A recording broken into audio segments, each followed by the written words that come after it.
Hello and welcome back.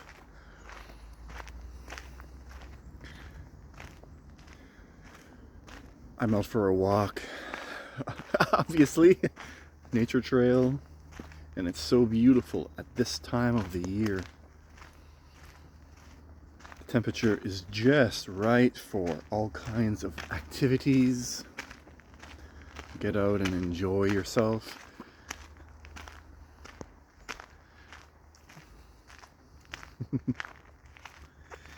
A lot of times we spend so much time thinking about a certain action, thinking about a decision, that we freeze, remain frozen. It's almost as though the thoughts themselves freeze us from action.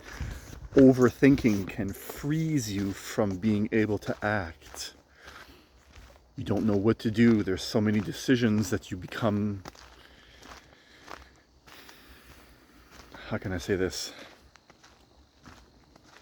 You become confused, lost. I've been there. I've seen many people go through the same thing.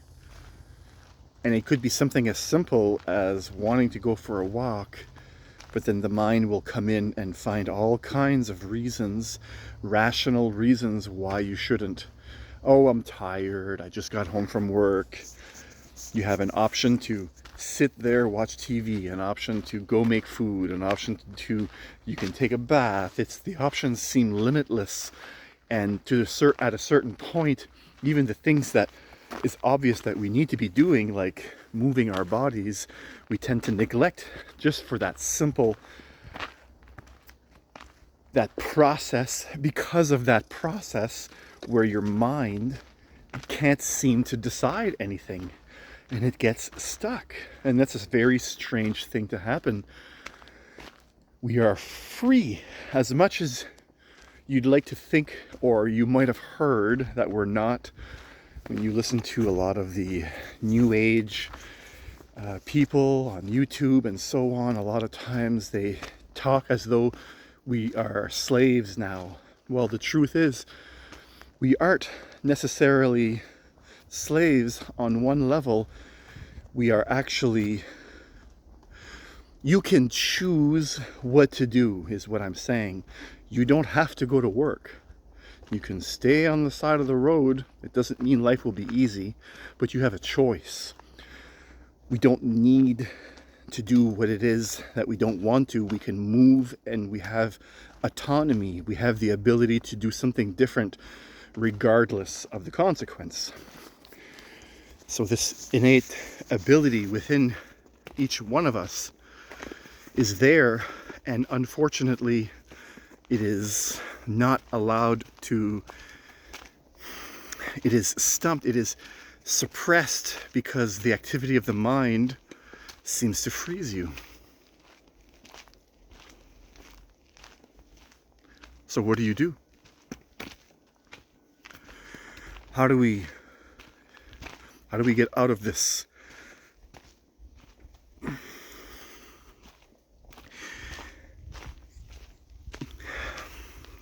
What you focus your attention on grows.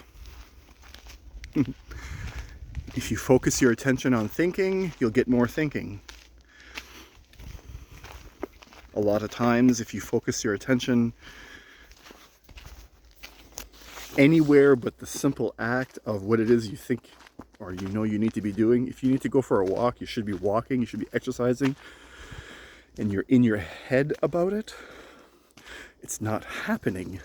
So the minute you get into your body is the minute that the head loses a bit of its ability to control your body. If you focus your energy on what you're thinking, your mind will be your master.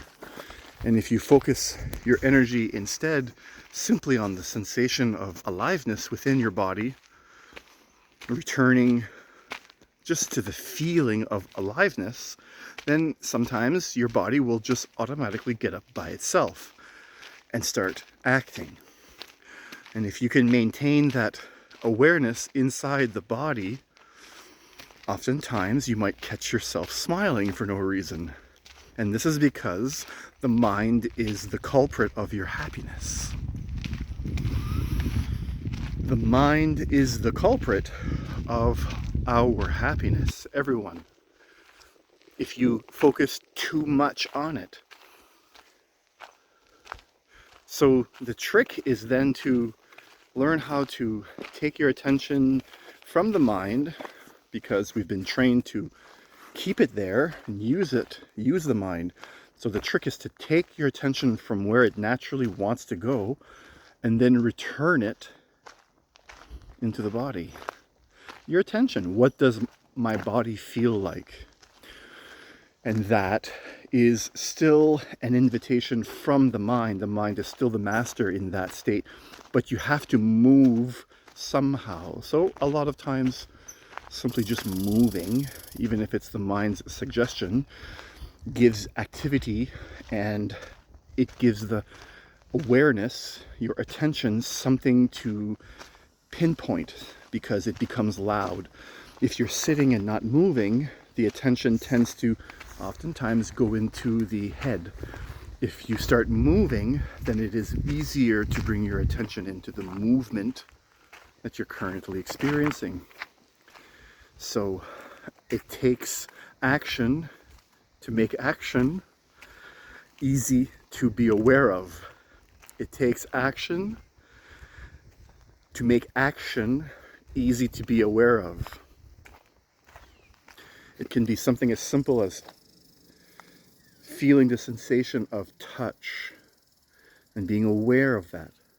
Your mind might come in and say something about it, but when you're bringing your attention away from the mind, if that's your goal, then all you need to do is bring your attention away, back to the point of contact, back to the point that you were trying to be aware of. Why?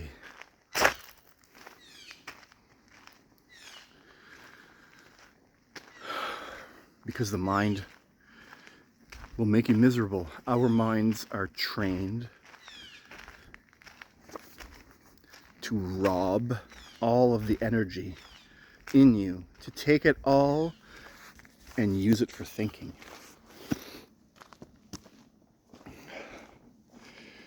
And there is something you can do about it, but it takes discipline, and we have to be consistent.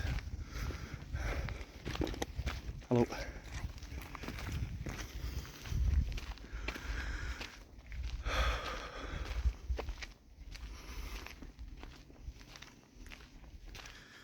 I've spent about 9 years focusing on this stuff, researching, practicing, experiencing, experimenting with all of these different techniques. And I've learned that a lot of them work, and all it takes is a little bit of effort in order to make your brain let go, to make your brain begin to lose its grip on how you feel. And if we continue to just feed our brain, our minds, with our attention, because it's trained to overuse that energy, it will do that, and it will leave us feeling confused, misidentified. We really will feel ill. You feel sick. I've experienced it for the last 1.5 years in my life, actually. I kind of took a wrong turn for a while myself, and I hadn't done very much meditation, and I kind of misunderstood a certain detail, and for about 1.5 years I just kept getting more and more depressed, angry, sad, just all the negative emotions you could imagine. And every single time, it is so simple. In Buddhism and many spiritual practices, they use the breath. Often you can use an object just with your vision, or you can use your sense of smell, or a mantra, anything that can grab your attention and keep it so that the mind doesn't monopolize all of you. So use it when you need it, but it's important for us to learn to put it down, that your brain needs a rest period as much as it needs activity to become sharp. Rest will keep your brain and your mind sharper, actually, because you won't feel weak. You won't be lacking any kind of energy because the mind won't be taking it nonstop. So I guess I'll leave it there. And wherever you are around the world, whatever time it is that you're watching this video, thank you, thank you, thank you.